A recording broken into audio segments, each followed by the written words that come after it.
حضرت ام سلمہ رضی اللہ تعالیٰ عنہ کہتی ہے میں نے عرض کی یا رسول اللہ صلی اللہ علیہ وسلم میری بچی بڑی بیمار ہے، تو مجھے کسی نے کہا ہے یہ تھوڑی سی نشے والی چیز ہے، یہ بنا کے تیار کر کے دو صحیح ہو جائے گی، بیمار ہے بچی تو یہ نشے والی چیز ہے، اس کو تیار کر کے دو، تھوڑا نشہ ہے۔ اگرچہ بعض میں نے شروع میں کہا بعض لوگ مریض کو، سخت مریض کو ایسی ادویات جو مجبوری بن جائے اس کی گنجائش اور اجازت دیتے ہیں، محتاط علماء تو اس میں بھی بہت ساری چیزیں پہلے بیان کرتے ہیں، لیکن اس نے کہا جی میرا نشہ دینا ہے شفا کے لیے۔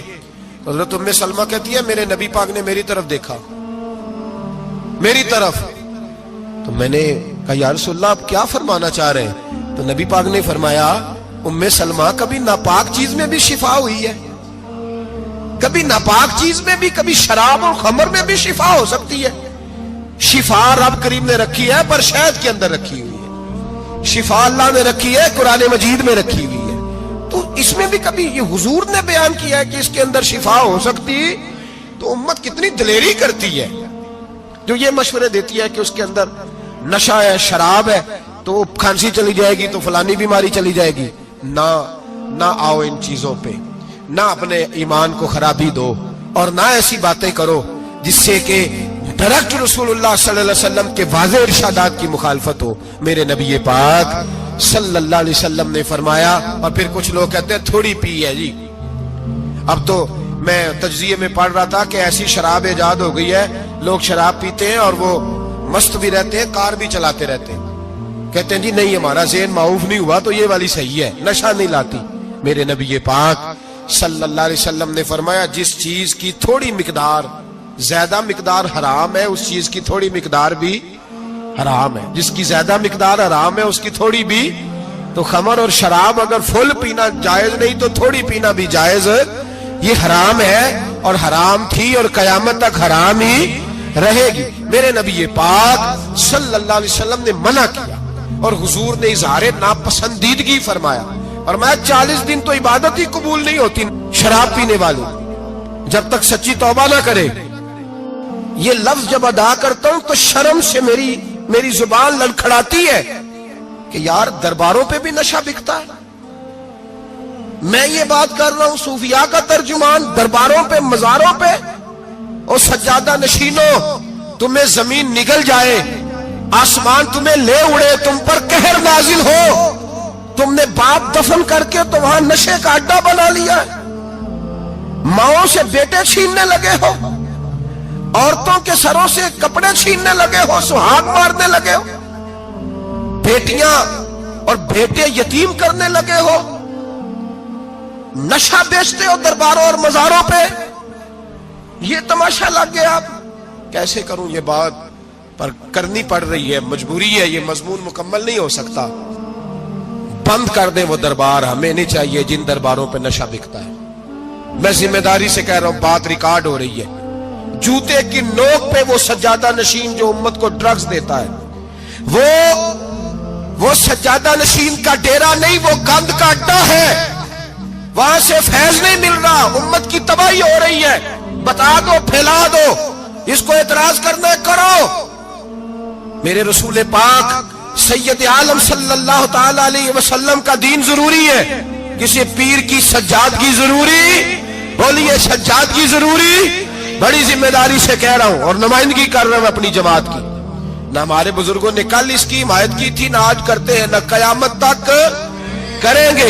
بند کر دے وہ دربار اور مزار۔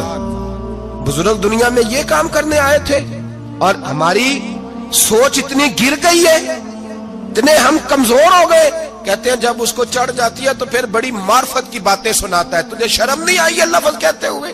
اب نشئی تجھے معرفت سکھائے گا؟ اب تو شرابی سے، بھنگی چرسی سے دین سیکھے گا؟ کہتے ہیں اس نے پی ہوئی تھی، چڑھی ہوئی تھی، بات کر دی تو میرا کام بن گیا۔ اتنی گندی اور میلی سوچ صاحب ایمان کی ہوتی ہے، تو اب نشیوں سے جا کر دعائیں کرائے گا؟ سن، میرے نبی پاک صلی اللہ علیہ وسلم نے فرمایا جو شراب پی لے، نشہ کر لے، اس کی تو 40 دن تک عبادت رب قبول نہیں فرماتا۔ تو کہتا چڑھی ہوئی تھی تو اس نے دعا کر دی، تجھے شرم ہی نہیں آئی بات کرتے؟ حیا ہی نہیں کیا تو نہ جملہ بولتے؟ یہ کوئی تصوف اور طریقت ہے؟ جاؤ اٹھا کے لے جاؤ. ایسی کوئی تصوف اور طریقت ہمیں نہیں چاہیے. ہمیں وہ والی طریقت چاہیے جس میں خدا کے قرآن کی بات ہوتی ہے اور محمد مصطفیٰ کے فرمان کی بات ہوتی ہے صلی اللہ علیہ وسلم. تو بھائی یاد رکھو یہ کوئی طریقہ نہیں. ایک مزار ہے, مجھے ایک صاحب کہنے لگے آ جائے یہاں بھی فاتحہ پڑھیں. میں نے کہا یہاں کیا ہے؟ کہنے لگے تھے تو بابا جی نشہ بشا کرتے, پر اب سنا ہے لوگوں کی منتیں بڑی پوری ہوتی ہیں. مجھے جذبات بڑے کم آتے ہیں. میں نے اس آدمی کو گریبان سے پکڑ لی. میں کہا ادھر ہٹ, وہ تو نشہ کرتا تھا اور تو جاتا تھا, تیری یہ کیسے طاقت ہوئی؟ تو نے مجھے مشورہ دے دیا. تو ہمیں کمزور سمجھتا ہے؟ ہم کمزور ایمان کے لوگ ہیں. اور میں یہاں تجھے کہوں گا نہیں نہیں میں یہاں نہیں جاتا, میں وہاں جاتا ہوں. بالکل کوئی لگی لپٹی بات نہیں, کھری بات.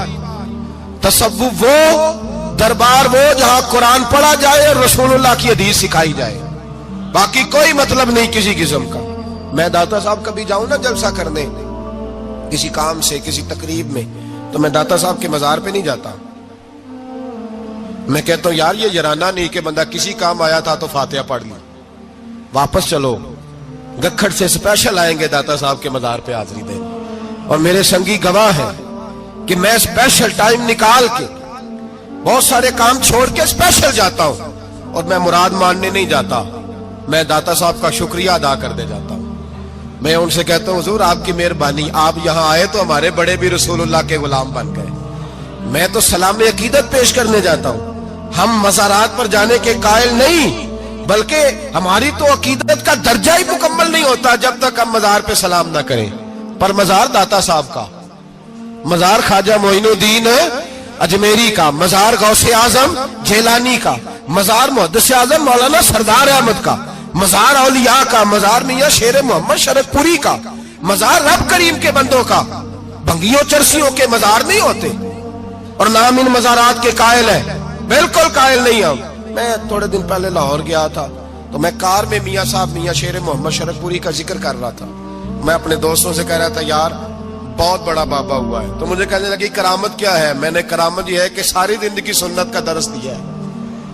تو مجھے کہنے لگے آپ کبھی گئے نہیں؟ میں نے کہا میں اسپیشل گیا تھا, اور تھوڑے دنوں کے بعد پروگرام بناؤں گا تو میں ساتھ لے کے جاؤں گا.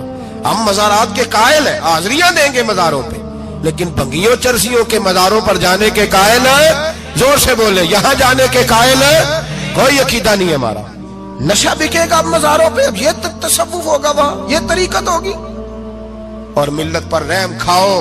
خدا را اگر تمہارے قومی ادارے کہتے ہیں رپورٹ کرنے والے کہ 70 لاکھ پاکستانی نشہ کرتا ہے, تو کیا تمہیں یہ نہیں پتا کہ نشہ بیچتا کون ہے؟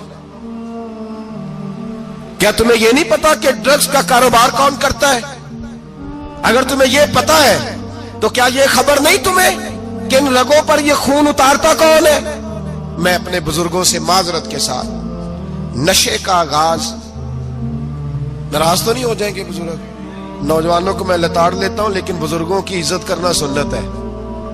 تو میں بزرگوں سے معذرت کے ساتھ, یہ یوں سمجھ لیے خوگرے حمد سے تھوڑا سا گلا بھی سن لے. نشہ سگریٹ سے شروع ہوتا ہے, سگریٹ سے.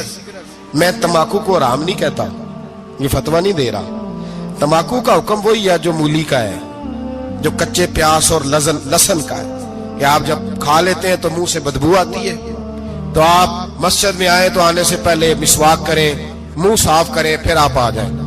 تو جائز ہے, مکروہ ہے لیکن حرام ہے. لیکن تمباکو سے آگے جب حالات بڑھتے ہیں, تجزیہ نگاروں نے لکھا ہے کہ ہمارے پنجاب کے کچھ علاقوں میں اب سگریٹ سے نکال کے نا, پہلے بھی بھرتے تھے لوگ اس میں بڑا کچھ, اب پتہ ہے کہ نیا نشہ ایجاد کیا ہے.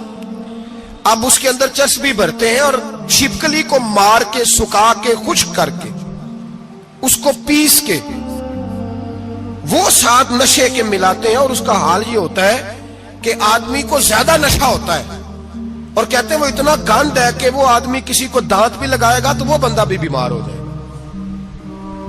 کیا یہاں لوگ اسپرٹ نہیں پیتے آپ کے ملک میں؟ اور ہم کبھی سڑک پہ جاتے ہیں تو نشئی کو دیکھ کے مذاق کرتے ہیں, دیکھنا میں ہارن لگاؤں گا تو گاڑی کے ہارن سے گر جائے گا. لیکن تجھے پتا نہیں کہ یہ کسی ماں کا بیٹا ہے، پتہ نہیں کسی بیوی کا شوہر ہے۔ ایک ہمارے دوست ہیں، بزرگ ہیں، ان کا داماد فوت ہو گیا، نشہ کرتا تھا، تو میں تعزیت کرنے ان کے گھر پہنچا تو کھڑے ہو گئے ہاتھ باندھ کے، کہنے لگے حضرت صاحب باقی ساری گلاں چھڑ دیو، صرف نشے تے تقریر کریا کرو۔ وہ جب جیتا تھا تو تب بھی اس کے بچے یتیم ہی تھے، یتیم ہی تھے۔ میری بیٹی جب میرے گھر آتی تھی اور میں اپنے پوتوں کے اتنے کپڑے اسے پہننے کو دیتا تھا تو میرا کلیجہ پھٹتا تھا، اور میری بیٹی اس کی زندگی میں بھی بیوہ کی زندگی گزار رہی تھی، وہ میری بہوؤں کے اترے ہوئے کپڑے پہنتی تھی۔ کوئی دعا کرو، کوئی جلسے کرو، یہ لت ختم ہو جائے۔ اور کہنے لگا اب میرے وہ چلا تو گیا ہے، دادا دادی اس کے پہلے کوئی نہیں، چچا ہے کوئی نہیں، جب تک تو میں زندہ ہوں ان نواسوں کو کوئی روٹی کا لقمہ، کوئی کپڑا مل جائے گا، لیکن سوچتا ہوں میں بوڑھا ہوں، مر گیا تو ان کو کوئی پوچھے گا بھی نہیں، کون ان کی خبر۔ اتنا ظلم اس قوم سے، اتنی زیادتی، اور آرام سے لکھ کر لوگ گزر گئے کہ یہ 70 لاکھ ہے، ان کا درد تو سمجھو، تکلیف تو سمجھو۔ 7 فٹ کا سونا جوان اور نشے کا عادی ہے تو کسی نالی میں پڑا ہوا ہے۔ اور میں نے کہا اس قوم کے ساتھ اس سے بڑا بھیانک مذاق کیا ہوگا؟ کوئی دانشور تھا بڑا ظالم، اس ظالم سے کوئی مشورہ لینے آیا، اس نے آ کے کہا تو بڑا ظالم ہے، بڑے کڑوے مشورے دیتا ہے، میرا ایک دشمن ہے، میں اس سے بدلہ لینا چاہتا ہوں، میرا دل کرتا ہے اس کا بچہ قتل کر دوں تاکہ وہ تڑپے۔ تو ظالم نے کہا اسے قتل نہ کر، وہ تو اس کا باپ 2-4 مہینے رو کے چپ کر جائے گا، پھر میں سخت سزا دینا چاہتا ہوں، مشورہ دے۔ تو اس نے کہا اس کے بچے کو نشے پہ لگا دے، جس کا بچہ نشہ کرے گا وہ باپ روز مرے گا، روز جیے گا، وہ ماں روز مرے جیے گی، نشے پہ لگا دے۔ اس قوم کے ساتھ سب سے بڑا ظلم یہ ہوا کہ ملت کا جوان نشے پہ لگ گیا، ڈرگز پہ لگ گیا، اتنے تباہ حالات ہوئے کہ جوان چڑھتی جوانیاں، اماں نے کتاب دے کے بھیجا تھا، اور کالج سے واپس آئے تو نشے کے ٹیکے ہاتھوں میں پکڑے ہوئے، ٹیکے۔ اور آپ کے اس ملک کے اسلام آباد میں ایک دن میڈیا نے وہ خبر بھی وائرل کی اور وہ چیز بھی دکھائی لوگوں کو، 3 مہینے کا بچہ لے کے نشئی سڑک پہ آ گیا، اس نے کہا میرا نشہ ختم ہو گیا، میرا بچہ خرید لو، 2 پڑیاں دے دو۔ تو وہاں بیبیاں جو سن رہی تھی وہ بھی چیخیں مار کے رو رہی تھی۔ یہ ظلم کیا اس قوم کے ساتھ، اور کرپشن کی لعنت نے اجازت دی سپلائی کرنے والوں کو کہ گلی گلی بیچے، گلی گلی۔